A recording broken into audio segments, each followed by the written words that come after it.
అందరికీ praise the lord. ఈరోజు దేవుని వాగ్దానం ప్రసంగి గ్రంథము 6వ అధ్యాయం 2వ వచనము.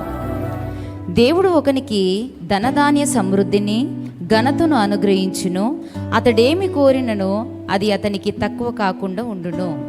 ప్రియ దేవుని బిడ్డ, ఈ లేఖన భాగాన్ని మనం చూసినట్లయితే ఈ దినమున దేవుడు మనకు సమృద్ధిని కలగజేయబోతున్నాడు. మరి సంపదను సమృద్ధిని ఇస్తున్నప్పుడు దాన్ని అనుభవించేవారు చాలా తక్కువ మంది.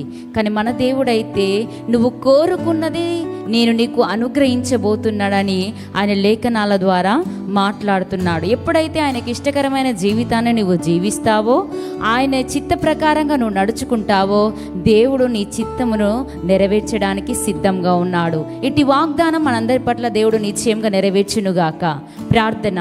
మమ్మల్ని మిక్కిలిగా ప్రేమిస్తున్న నా ప్రియ పరలోకపు రాజా, నీకు వందనాలు ప్రభువా. ఈ దినమున మీరు మాకు అనుగ్రహించిన వాగ్దాన వాక్కులకే వందనాలు.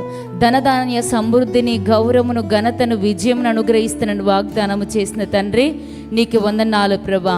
తండ్రి, ఈ వాగ్దానం వింటున్న ప్రతి ఒక్క బిడ్డ జీవితంలో అది నిశ్చయంగా నెరవేర్చబడునుగాక. తండ్రి, దాన్ని అనుభవించకుండా, దాని ఆనందము పొందకుండా ఎంతోమంది లోకంలో నశించిపోయినప్పటికీ ప్రభా, అది మాకు తండ్రి అనుగ్రహిస్తున్న విధానంకై నీకే కృతజ్ఞతాస్తుతులు చెల్లిస్తూ నజరేయుడైన యేసుక్రీస్తు నామములో వేడుకుంటున్నాం తండ్రి. ఆమేన్. Praise the lord.